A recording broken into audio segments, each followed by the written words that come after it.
नमस्कार दोस्तों, जय जवान जय किसान। मैं सुनील फटिया स्वागत करता हूं मेरे यूट्यूब चैनल पे। मैं रिक्वेस्ट कर रहा हूं जो किसान भाई या जो मेरे दोस्त मेरा वीडियो देख रहे हैं और जिन्होंने अभी तक मेरे चैनल को सब्सक्राइब नहीं किया है, तो कृपया मेरे चैनल को सब्सक्राइब करें। आपके द्वारा किया गया सब्सक्रिप्शन मेरे को प्रोत्साहन देता है और इसी प्रोत्साहन के तहत मैं नई-नई वीडियो आप लोगों के लिए लेके आऊँगा और आप लोगों को और अधिक जानकारी देने की कोशिश करूँगा। तो धन्यवाद दोस्तों, मेरे चैनल को सब्सक्राइब ज़रूर करें। आज हम बात करेंगे प्रधानमंत्री फसल बीमा योजना पे।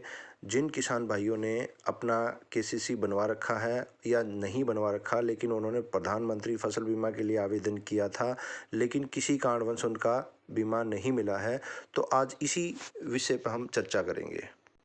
मेरी पिछली वीडियो पे काफ़ी लोगों ने मुझे कमेंट्स करके बताया उनका फसल इंश्योरेंस का बीमा नहीं मिला है और उसका कारण है कि उन्होंने अपना खाता बंद करा दिया है। जो बंद खाते हैं उनमें हम फसल इंश्योरेंस कैसे प्राप्त कर सकते हैं, इसी बात की हम आज चर्चा करेंगे कि अगर आपने केसीसी बनवा रखा था और किसी कारणवश आपने केसीसी बंद करा दिया है, लेकिन उसमें आपने प्रधानमंत्री फसल बीमा के लिए आवेदन किया हुआ था, तो वो पैसा आप अपने मुआवजे का पैसा कैसे प्राप्त कर सकते हैं।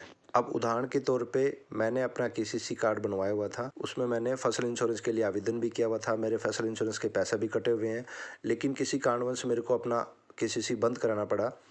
तो मैं अपना इंश्योरेंस कंपनी से पैसा कैसे ले सकता हूँ, ये मैं आपको समझा रहा हूँ उदाहरण के तहत।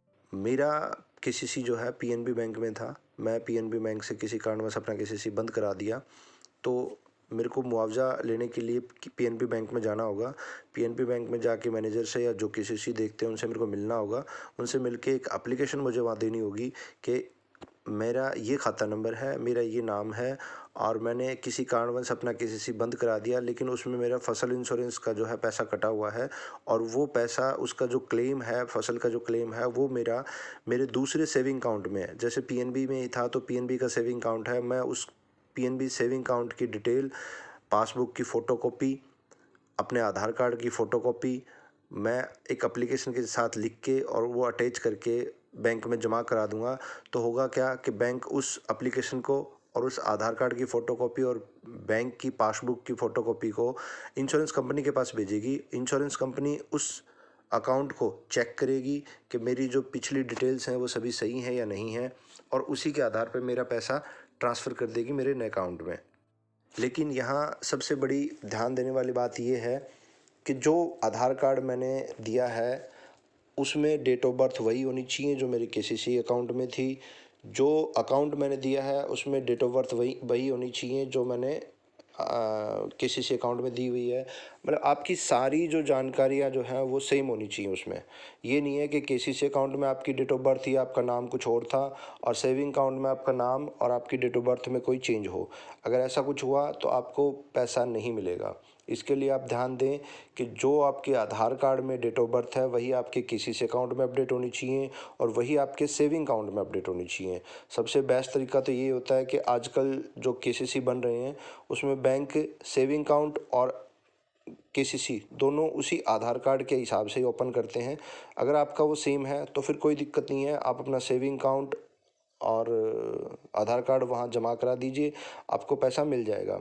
एक कारण ये भी होता है कि मैंने अपना आधार कार्ड जो है, मेरा नाम था सुनील कुमार, लेकिन उसमें मैंने सुनील सिंह लिखा हुआ है या मेरी डेट ऑफ बर्थ में कोई मिस्टेक है और मैंने वो चेंज करा ली है, नया आधार मैंने अपडेट करा लिया है और वो आधार मेरा अपडेट हो चुका है, लेकिन मैंने वो अपडेटेड आधार अभी तक बैंक में जमा नहीं कराया है, तो उस वजह से भी आपका पैसा आपको नहीं मिलेगा।